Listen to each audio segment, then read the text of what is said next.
The night my sister left me to freeze in the snow was the night I learned that blood doesn't always mean loyalty.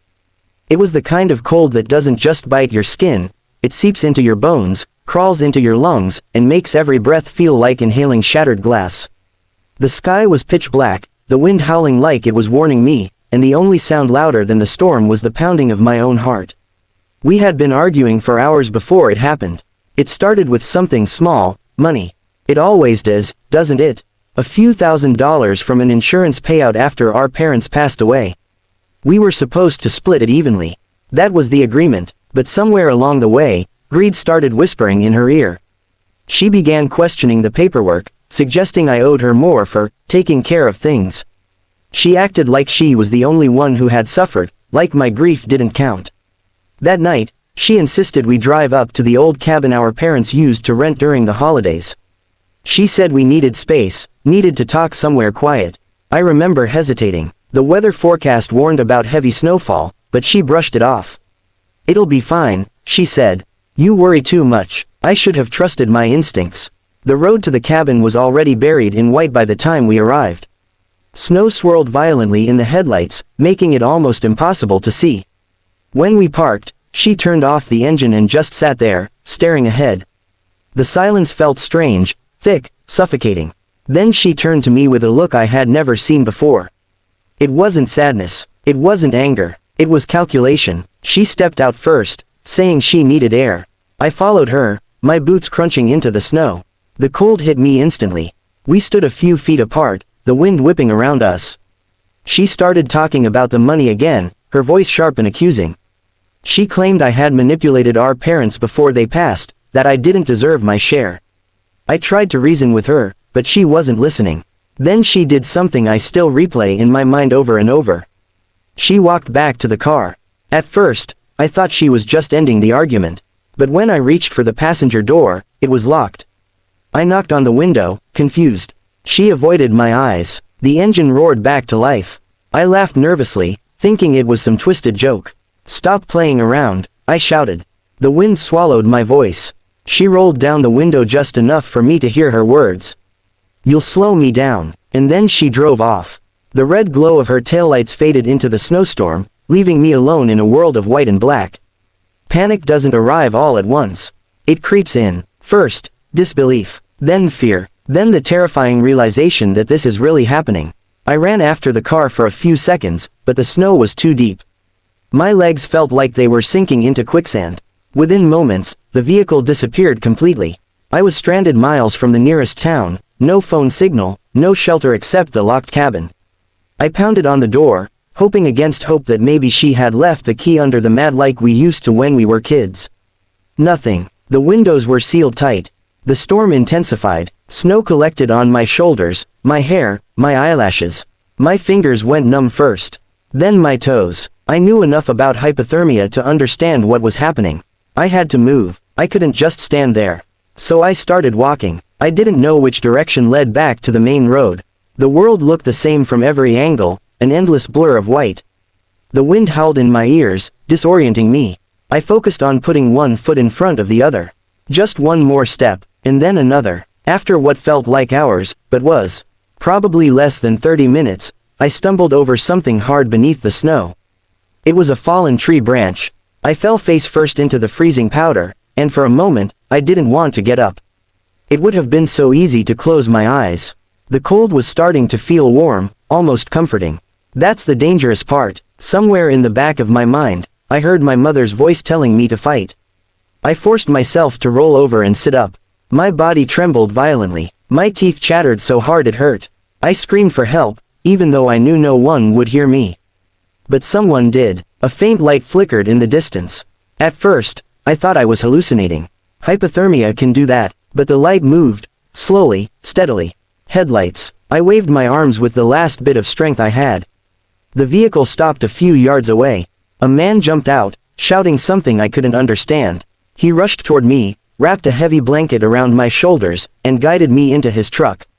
I don't remember much after that. Just warmth. The hum of the heater. Darkness. When I woke up, I was in a hospital bed. My body ached, but I was alive. A nurse told me I had been found wandering near the highway, suffering from severe hypothermia. If the driver hadn't spotted me when he did, I might not have made it through the night. The police came shortly after. They asked how I ended up out there. At first, I hesitated. Admitting what my sister had done felt surreal. But I told them everything, the argument, the locked car, her final words. 3 days passed. On the third day, while I was still recovering, a detective returned with news that made my blood run colder than the snow ever did. My sister had shown up at the bank. She was trying to claim the entire insurance payout. She brought documents stating that I was deceased. According to her story, I had insisted on staying at the cabin alone during the storm. When I didn't return, she assumed the worst. She even had the audacity to cry in front of the bank manager, playing the role of the grieving sibling. What she didn't know was that I was very much alive.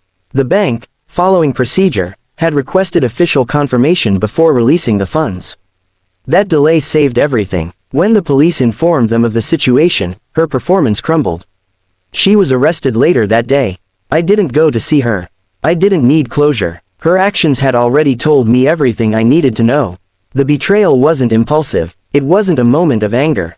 It was planned. She had calculated the storm, the isolation, the lack of signal. She had decided that my life was worth less than money. People often ask me what hurt the most, the cold or the betrayal. It was the betrayal. The cold was physical. It was brutal, yes, but it was honest. The storm didn't pretend to love me. It didn't promise protection. It simply was what it was. But my sister, she shared my childhood, my secrets, my grief. She held my hand at our parents' funeral.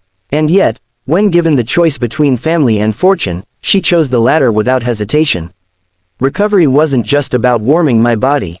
It was about rebuilding my sense of trust. For months, I struggled with nightmares. I would wake up gasping, convinced I was back in that snowstorm, watching the taillights disappear. Therapy helped. So did the kindness of strangers, the truck driver who stopped, the nurses who cared for me, the detective who believed me. I learned something powerful through all of it. Survival is stubborn. It doesn't always look heroic. Sometimes it looks like crawling through snow, crying, and refusing to close your eyes. As for my sister, the legal consequences were severe. Fraud, attempted financial exploitation, reckless endangerment, the list was long. But no sentence could fully measure what she tried to take from me. I don't hate her. Hate would mean carrying her with me every day. Instead, I let her go. Not because she deserves forgiveness, but because I deserve peace. When winter comes now, I don't fear it. I respect it. I remember that night not as the time I was abandoned, but as the time I survived. The snow that almost became my grave became proof of my resilience. And here's what I want you to take from my story. Sometimes the people you trust most can become strangers in an instant. But even when you're left in the cold, literally or metaphorically, you are stronger than you think. One step, one breath, one stubborn refusal to give up.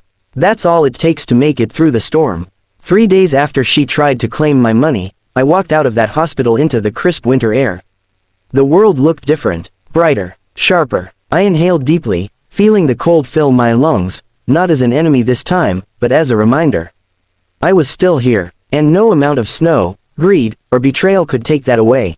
3 days after she tried to claim my money, I walked out of that hospital into the sharp winter air with a new understanding of the world.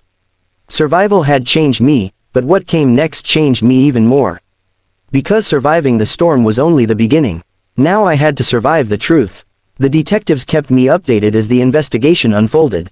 What they uncovered made it painfully clear that what happened in the snow wasn't impulsive. It wasn't a heated argument gone too far. It was deliberate. They found search history on her laptop about hypothermia timelines. Questions like, how long can someone survive in a snowstorm? And, how fast does hypothermia cause unconsciousness? She had checked the weather forecast days in advance. She had even withdrawn a large amount of cash the morning we left for the cabin. The plan wasn't formed in the heat of the argument. The argument was part of the plan. I remember sitting in the detective's office, staring at the wall as he explained everything. His voice was steady, professional. Mine was silent. Every detail felt like another layer of ice forming around my heart. She hadn't just left me. She had prepared to. The prosecution moved quickly. Fraud, attempted theft, falsifying documents, reckless endangerment. The bank manager gave a statement describing how convincingly she cried, how she clutched tissues and spoke about losing her only sibling. She even asked how long it would take to access the funds because she needed to start over. Start over, as if I was already buried. Friends and distant relatives began reaching out when the news spread. Some offered support, others wanted gossip, a few tried to defend her, suggesting stress or grief had clouded her judgment. But grief doesn't lock car doors and drive away. Stress doesn't forge paperwork declaring someone dead. Choice does. The hardest part wasn't the legal process. It was the memories. They came back in fragments. Snow swirling under headlights, her hand on the steering wheel. The sound of the engine as she pulled away. But then other memories surfaced too, childhood ones. Building snowmen in the yard. Sharing secrets under blankets. Promising we'd always protect each other after our parents were gone. When did that promise expire? Therapy became a lifeline. My therapist asked questions I didn't want to answer. Do you miss her? Yes. Do you hate her? Sometimes. Do you blame yourself? More than I'd like to admit. Because here's the truth no one talks about. When someone betrays you that deeply, part of you searches for your own fault. I replayed the argument over and over. Could I have said something different? Could I have seen the signs earlier? Was there a moment where this could have been stopped? But responsibility belongs to the person who made the choice. Winter slowly gave way to early spring. Snow melted into slush. The world softened. I visited the stretch of highway where I had been found. Not to relive it, but to reclaim it.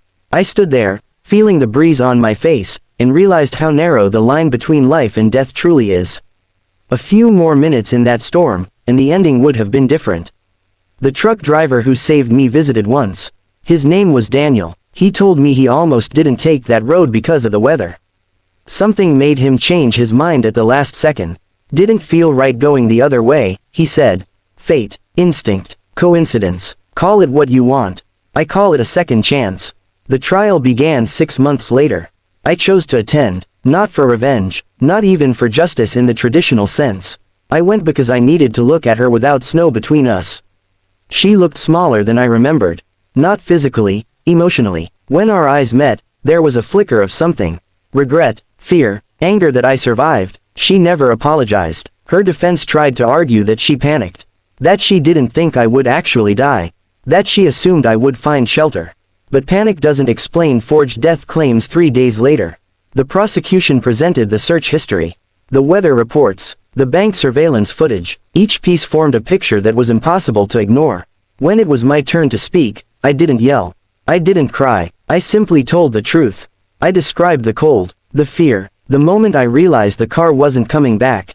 I described how it feels when your own sibling decides you are expendable. The courtroom was silent. Even she couldn't meet my eyes then. The sentence was substantial. Years behind bars. Financial restitution. A permanent record that would follow her long after the snow melted from memory. But as I walked out of the courthouse, I didn't feel victorious. I felt free. Freedom isn't always loud. Sometimes it's quiet. It's the absence of waiting for another betrayal. It's the understanding that you survived the worst thing someone could do to you, and you're still standing. Life didn't snap back to normal. There is no normal after something like that. Holidays felt different. Birthdays felt incomplete. Family gatherings became smaller, quieter. Some relatives distanced themselves, uncomfortable with the reality of what happened. I learned to build a new definition of family. Friends who showed up consistently. Neighbors who checked in. Strangers who became steady presences in my life. Family, I realized, is less about blood and more about behavior. Trust became something I handled carefully. I didn't shut the world out, but I stopped assuming closeness guaranteed loyalty. People reveal themselves through actions, not titles. Financially, the insurance money was eventually released, properly, legally, with safeguards in place. But it didn't feel like a reward. It felt heavy. That money carried the shadow of what nearly happened. I used part of it to move somewhere new. Not far, but far enough that I didn't drive past that cabin anymore. The cabin was sold. I didn't want it. Some places hold too much silence. There were nights, though, when anger resurfaced unexpectedly. A random snowfall would trigger it. I'd watch flakes gather outside my window and feel my chest tighten. Not from fear, but from disbelief. How could someone I loved weigh my life against a bank account and choose the latter? But healing isn't linear. It moves forward, slips back, then moves forward again. About a year after the trial, I received a letter. The handwriting was familiar. I knew who it was from before I opened it.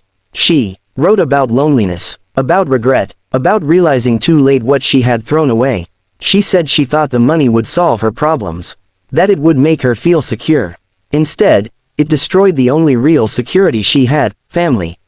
She asked for forgiveness. I didn't respond immediately. Forgiveness is complicated. It's not a switch you flip because someone asks.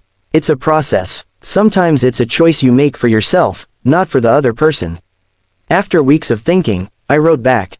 Not with anger, not with warmth either. I told her I hoped she used her time to understand why she made the choices she did. I told her I survived, not just physically, but emotionally. And I told her forgiveness would take time.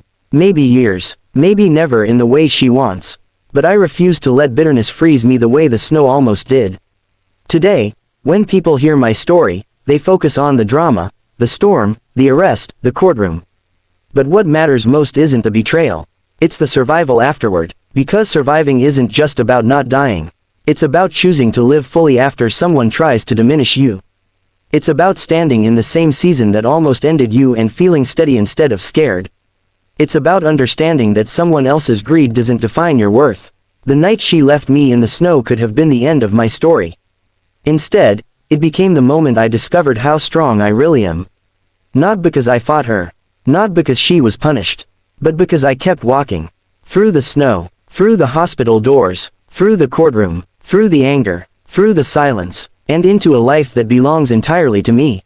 If you're listening to this and you've ever felt abandoned, emotionally, financially, physically, hear me clearly, someone else's decision to leave does not determine your destiny. Sometimes the very act meant to erase you becomes the reason you rise stronger. 3 days after she tried to claim my money, I stepped back into the world as someone who had seen the worst and lived. And every day since then, I've carried one quiet, powerful truth. I was left to freeze. But I did not disappear.